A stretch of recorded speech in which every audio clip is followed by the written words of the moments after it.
Hello and welcome to another property technical video. Today we will be looking at a renovation project we did that had a total cost of about $180,000. This is by far one of the biggest renovation project we did. The property was pretty much stripped down bare to its bone and then built back up. So let's have a look.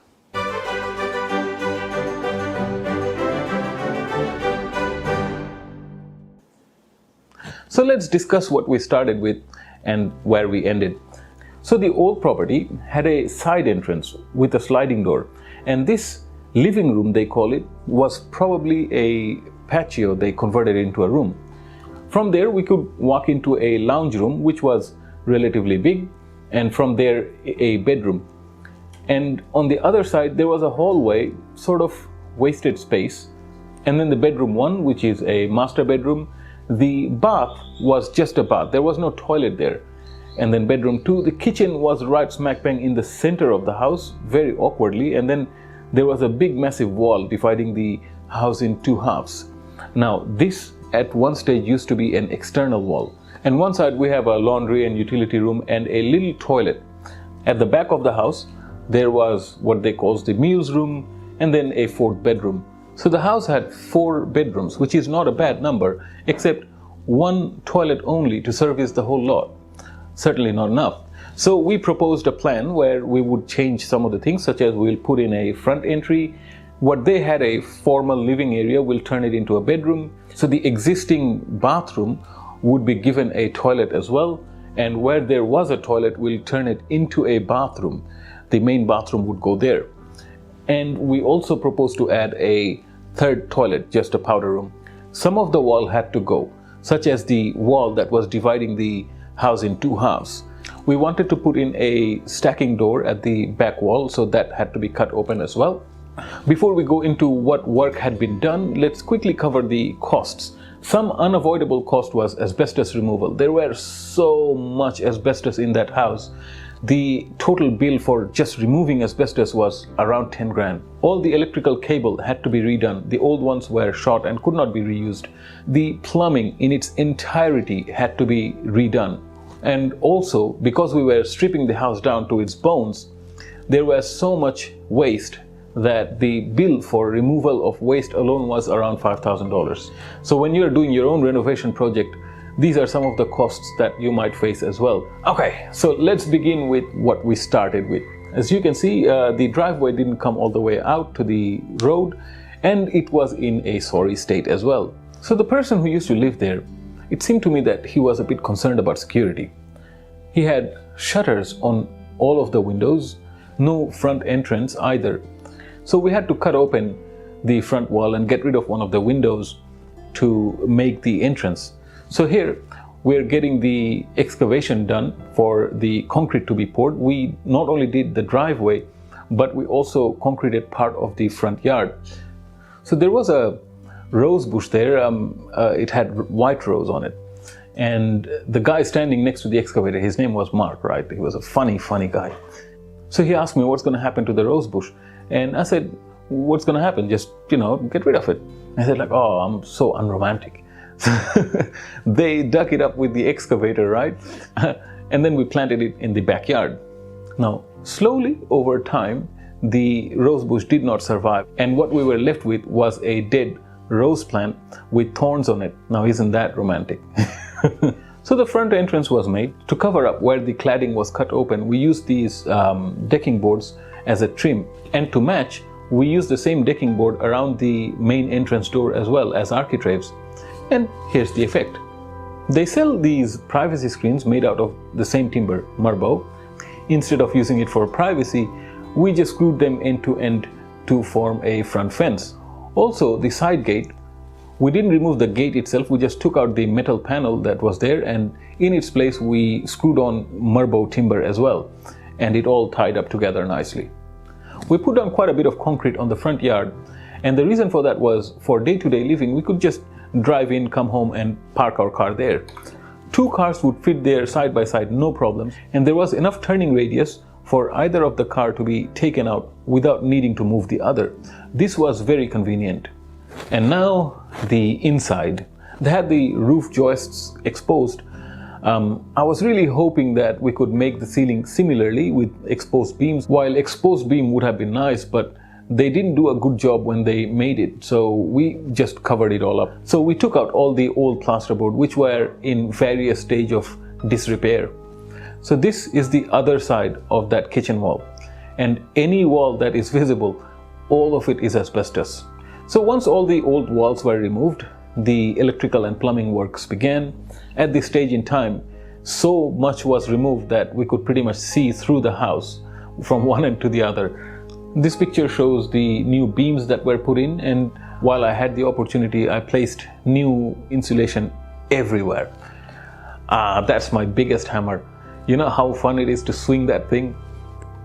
Apart from a few ceilings, the house in its entirety got new walls.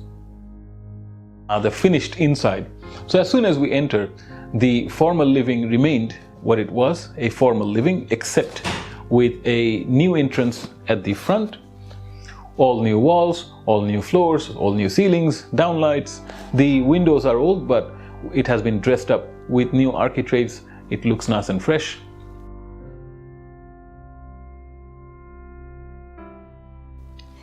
The master bedroom. The location of the master bedroom remains the same. We just opened a doorway to the ensuite. The bathroom there used to be, we kept it as bathroom, but this time around we added a toilet there. So it's a complete ensuite. The plan we had originally had a walk-in robe. Instead we opted for a wall-to-wall built-in wardrobe. And this turned out to be a great idea because there is a whole lot of storage space. Not having walk-in robe wasn't such a big deal after all. So this porcelain bowl with gilding on it, this blue tone set the color theme for the ensuite. So we used to call it the blue bathroom. This particular bowl, we bought it off a guy in some warehouse, right? No one believes us when we say it costed us just $80. Everyone thinks it's at least $500 and something like that, but it's not. So before, where there was the formal living area, we closed the openings and made a door, and now it's a kid's bedroom. By area, this was one of the biggest rooms of the house, the study room. So this is where I used to make the videos for the other channel before. So that was my computer, a little bit beefy, and on the other side, my lady's. But don't worry, I made her a better computer later on. And the fourth bedroom, we used it as a home gym. All of the bedrooms had built-ins. The master bathroom. This was one of my most favorite bathrooms that I ever did. It started off this trend where we keep the wet area separate from the dry area, meaning the wet area and the dry area was separated by a glass wall, and this was very convenient. Also, the vertical cabinet that you see here, we put one in the ensuite and over here, and it's great for storage. The drawers underneath the vanity had plenty of storage as well, and storage, you can never have enough, right? The other thing about this bathroom was that the floor sort of continues straight to the laundry room. The space was used as laundry, and at the end there was a little powder room, very functional. Now the main event, the kitchen area. Of course it was made to our taste, but also we spent a little bit extra, such as waterfall stones, and the stones themselves were grade 3, which is more expensive. We went through all these expenses because we at the time were thinking that we'd stay there for about 5 years and then we'll put it on the market. That we didn't do, unfortunately, but that sort of explains why we went to all these expenses.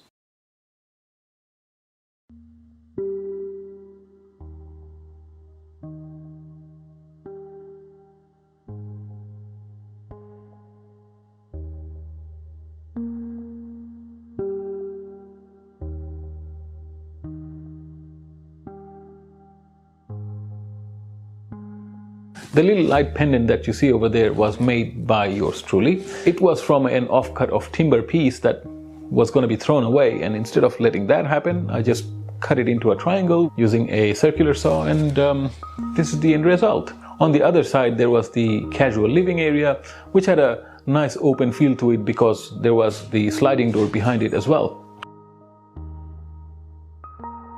And now let's talk about the backyard. What we started off with was basically a wasteland. We didn't quite understand why the previous owner put down that much concrete there, and it wasn't done properly, so they cracked everywhere. There was an old garage and the shed attached to it. It was in less than ideal condition. It was the asbestos sheet that was holding it together. Once the asbestos sheeting were removed, we practically could just push it down and it fell. It was in that state. And then the construction works began. The construction of the deck was my favorite bit. So I've always wanted to make a parquetry deck, right?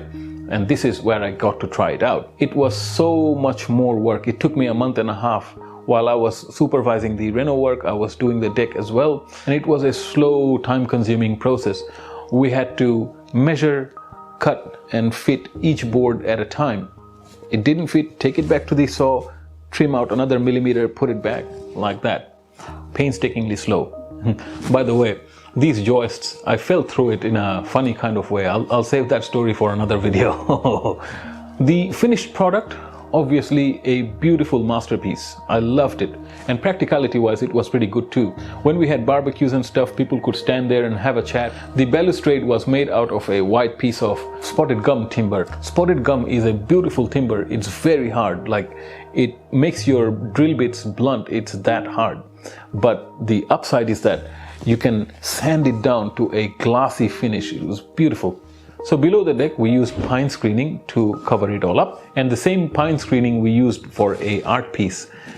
This brightened up the place quite nicely. And it also worked as a pot hanger. So some of the leftover timber was used to build some feature here and there to brighten things up a bit. The side access wasn't all that bad, so we painted it up. It came out reasonably well. Where there used to be the old garage, we put on a new metal garage, and that was quite nice and useful as well for storage purposes. And finally, we finished off the job with some new plants. So that was the overview of the Project Charlie. I hope you've liked it. If you have any questions about it, by all means, please do ask. I'll do my best to answer as soon as I can. Please do consider subscribing, as I'll be bringing updates on my current running projects and other past projects that we have done, and some tips and tricks along the way that will be beneficial for you in your journey. Thanks again for joining us. You take care of yourself.